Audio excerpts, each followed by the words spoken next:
ગુજરાત રાજ્યની અંદર કાયદો અને વ્યવસ્થાની સ્થિતિ કથળી છે। સ્ટોરી રિપોર્ટ બાય કરણ વાઘેલા, ભુજ।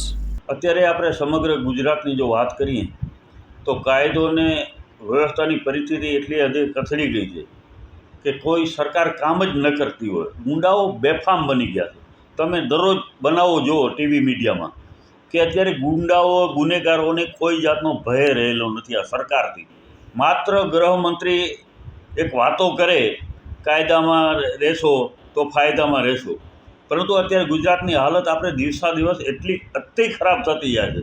દીકરીઓ સલામત નથી, વેપારીઓ સલામત નથી, નાના માણસો સલામત નથી, ગુનેગારો બેફામ બની ગયા છે।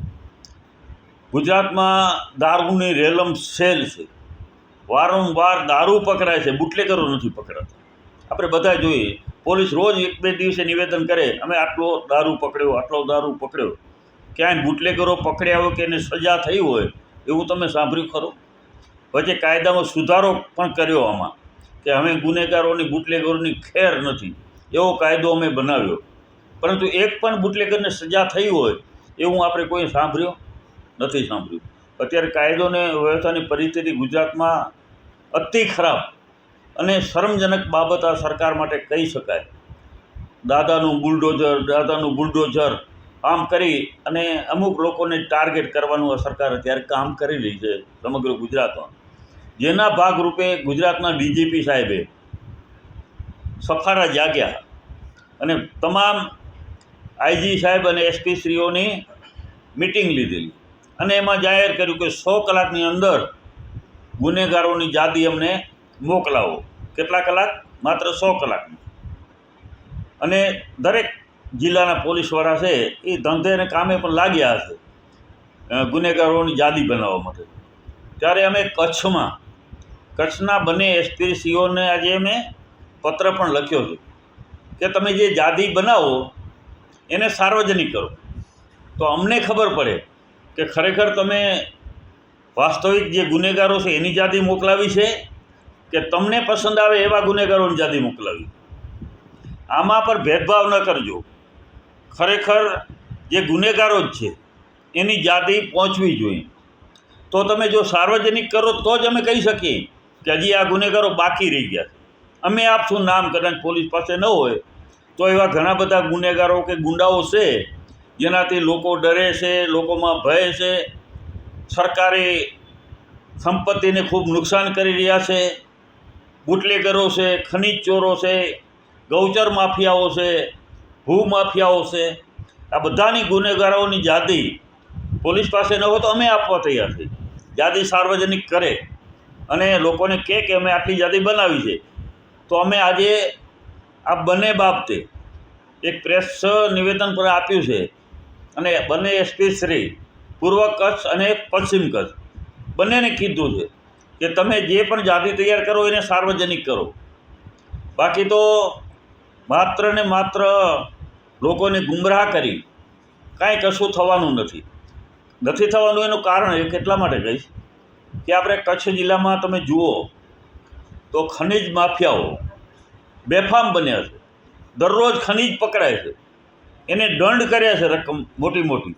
તમે વસૂલ કેટલા કર્યા એ બતાવો ને। એ નથી વસૂલ કરવું, ખાલી દેખાડા ખાતર કે અમે આટલા વાહનો પકડ્યા, અમે આટલી ખનીજની ચોરી પકડી। પરંતુ આપના માધ્યમથી હું કહેવા માગું છું સમગ્ર કચ્છ અને ગુજરાતની જનતાને અને ગૃહમંત્રીશ્રી અને મુખ્યમંત્રીશ્રીને કે જે ખનીજ ચોરોની ગાડીઓ પકડાય છે એ મોટા ભાગના ભાજપના નેતાઓ સાથે સંકળાયેલા છે, ભાજપના આગેવાનો સાથે સંકળાયેલા છે, ભાજપ સાથેની ભાગીદારી છે। એટલા માટે એને કશું થતું નથી, કોઈ ડર નથી, કોઈ ભય નથી। આ તો ક્યાંક ને ક્યાંક એમની આંતરિક લડાઈ છે, એ પકડાવે છે। એક ધારાસભ્યને બીજા ધારાસભ્ય સાથે ન લાગતું હોય એટલે એ ફરિયાદ કરીને એક બીજાની વિસ્તારમાં જે ખોટું કામ થતું હોય તો એ ક્યારેક ને ક્યાંક પકડાવતા હોય છે। એટલે આંતરિક લડાઈ છે એની અને એને લઈને ખાણ ખનીજ વિભાગને પકડવાની ફરજ પડે છે, પરંતુ કોઈ કાર્યવાહી અત્યાર સુધી થઈ હોય એવું અમને દેખાતું નથી। તો આટલી પરિસ્થિતિ ખનીજ આપણા વિભાગની અહીંયા ચોરીઓ થાય છે, બુટલેગરો આજે કચ્છ જિલ્લામાં દારૂ તમને શેરીયા શેરી, અત્યારે કોઈ જાતનો ડર કે ભય નથી. આનું કારણ શું છે? આનું કારણ એક છે કે મોટા ભાગની જો સરકારના મંત્રીશ્રીઓને અહીંયાથી હપ્તા જતા હોય તો એ કચ્છમાંથી જાય. સમગ્ર ગુજરાતમાંથી વધારેમાં વધારે હપ્તા ત્યાં પહોંચે છે ગાંધીનગર સુધી. એમાં પોલીસ વિભાગ હોય, ગૃહ વિભાગ હોય કે સરકારના મંત્રીશ્રીઓ હોય, અહીંયાથી હપ્તા જાય છે બધા કાયદેસરના. તમારે કંડલાથી લાઈનો, પાઇપલાઈનો, ડીઝલ કે પેટ્રોલની લાઈનો હોય એમાં પણ બેફામ તસ્કરી થાય છે. સ્ક્રેપની ચોરી એટલી બધી થાય છે. અને કચ્છ જિલ્લામાં 5 લાખ એકરથી વધારે ગૌચરોમાં જમીનો ઉપર દબાણ છે. આ ભૂમાફિયાઓ, આ બધી જો પરિસ્થિતિનું દબાણ વધારે થયું હોય તો એ 2001 પછી જે આ ભાજપની સરકાર છે ગુજરાતમાં એમાં થયું છે. લોકો પહેલાં ગૌચરના દાન કરતા. આજે ઘણા ગામોમાં આપણે જોઈએ તો એ જમીનો દાન દીધેલી આજે પણ બોલે છે. અને અત્યારના જે માફિયાઓ છે એ ગૌચર જમીનો ઉપર દબાણ કરીને ખેતી કરે છે, મકાનો બનાવ્યા છે, કારખાના કર્યા છે. આ બધું અત્યારે આપણા ગુજરાતમાં થઈ રહ્યું છે.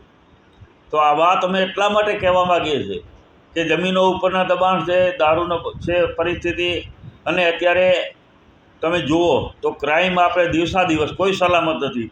કોઈ દીકરી, બહેન સ્કૂલે જતી આપણી દીકરીઓ ત્યાં પર ગુંડાઓ એને પરેશાન કરે છે, પંજવણી કરે છે. પોલીસને આ જાણકારી નહીં હોય. સારી વાત છે, એસપીશ્રીઓ યાદી બનાવશે, પણ અમે એ કહેવા માગીએ છીએ યાદી માત્ર તમને મનગમતા હોય એવા ગુનેગારોની જ યાદી બનાવશો. હેલો ભુજ, તો કેમ છો તમે?